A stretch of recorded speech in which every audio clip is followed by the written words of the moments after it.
सुंदर वन जंगल में काले बादल छाए हुए थे। हवा तेज थी और हर पेड़ की डालियां कांप रही थीं। रानो चिड़िया अपने छोटे से टूटे घोंसले में बैठी थी। उसके साथ दो नन्हे बच्चे गुड़िया चिड़िया और कुकू चिड़ा थे। हाँ, हे भगवान, ये बारिश तो थमने का नाम ही नहीं ले रही। हमारा ये टूटा फूटा घोंसला कब तक हमें बचाएगा? अम्मा, ये पानी क्यों टपक रहा है? मेरी पंखी तो भीग गई। अम्मा, मुझे ठंड लग रही है।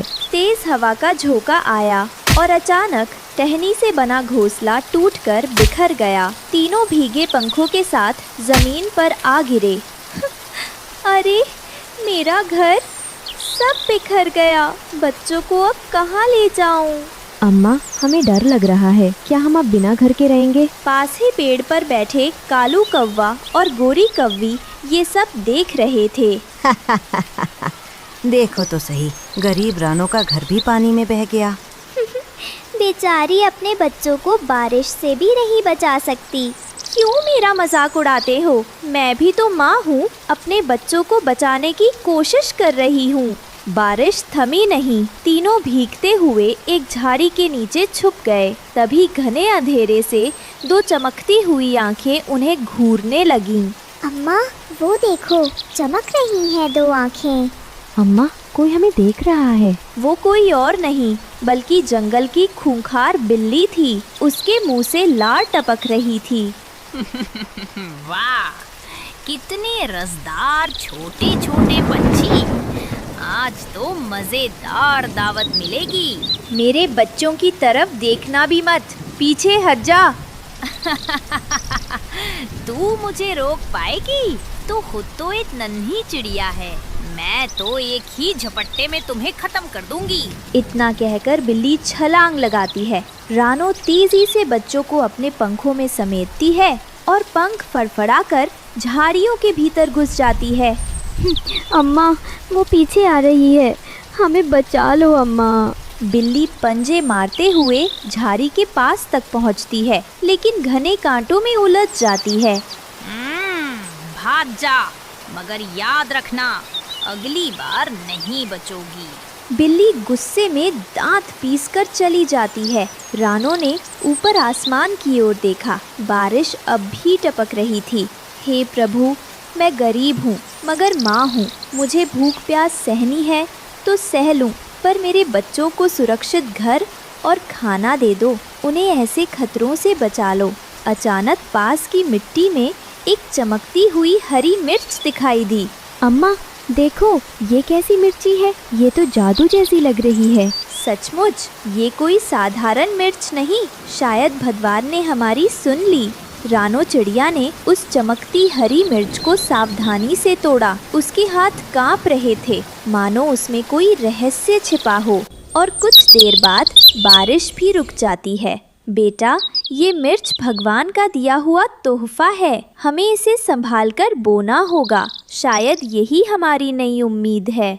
अम्मा, इसे बोएंगे तो क्या सच में घर उगाएगा?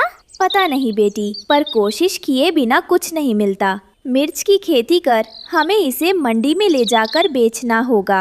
रानो अपने बच्चों को साथ लेकर नदी किनारे पहुंची। मिट्टी नमी से भीगी हुई थी। उसने अपने छोटे पंजों और चोंच से गड्ढा खोदा और उस जादुई हरी मिर्च को सावधानी से उसमें बो दिया। अम्मा, मैंने ऊपर से थोड़ी मिट्टी डाल दी है। मैं पानी छिड़क दूं क्या? हाँ बेटी, पर धीरे से। ये कोई साधारण मिर्च नहीं है बच्चों, इसमें जरूर कोई चमत्कार है। रात बीत गई।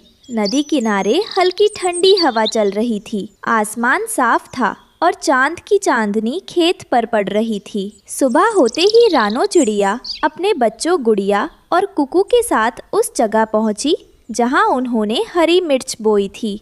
अम्मा, पेड़ निकल आया, और कितना बड़ा भी, और इतने सारे भी।